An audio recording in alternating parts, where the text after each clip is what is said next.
Si nos rêves sont plus grands que nos espoirs, c'est que notre désespoir est plus grand que notre volonté. Et ça, nous ne pouvons plus l'accepter. Et ça, nous ne devrions plus jamais l'accepter. C'est en ces mots que je vais essayer de résumer l'état d'esprit des Gabonais.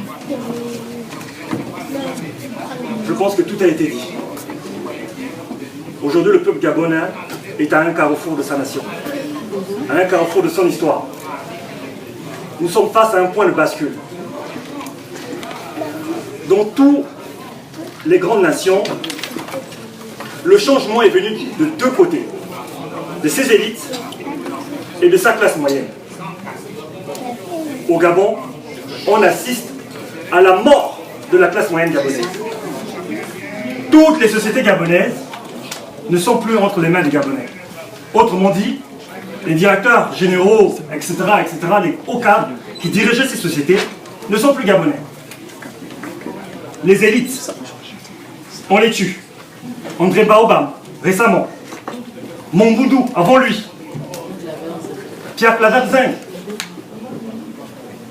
On est face à un point de bascule. Et beaucoup d'entre nous n'avons pas encore saisi que 2016, c'est le terminus. C'est le terminus pour nous tous.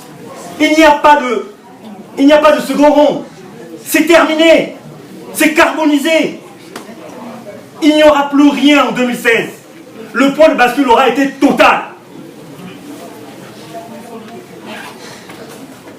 Nous sommes face à une situation dramatique. Le pire, c'est que le Gabon est le seul pays au monde qui a été envahi alors que nous avons une armée et que cette armée n'a pas réagi pour défendre son peuple. Personnellement, je ne connais pas la solution. Je ne sais pas comment le peuple gabonais pourra se libérer de ces chaînes. La question qui se pose pour nous en tant que diaspora, c'est de savoir comment nous pouvons agir sur le cours des événements en cours actuellement au Gabon. Je ne vois que trois solutions. Première solution, nous apportons notre soutien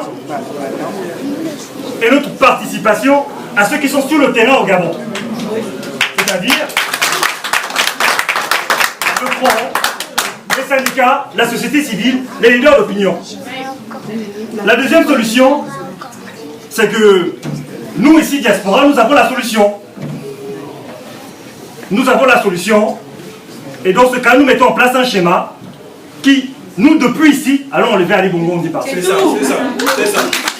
C'est la deuxième solution.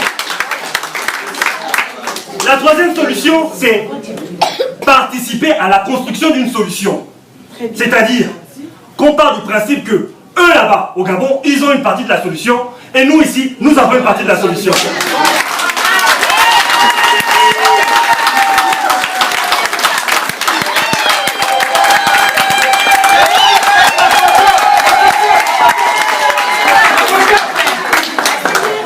Il a tout dit. Voici un frère, voici un homme.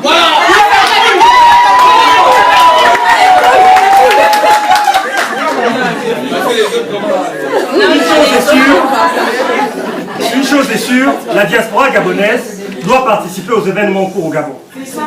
Comment allons-nous le faire? Il va falloir nous rassembler. Il va falloir rassembler toutes les associations. Et aller à un congrès, je ne sais pas, mais je l'imagine comme ça, à un congrès des forces de la diaspora gabonaise. C'est ça. Où, en partant de ces trois principes, nous allons statuer sur une seule voie et nous y tenir. Oui. Parce que le temps ne fait que passer. Et donc,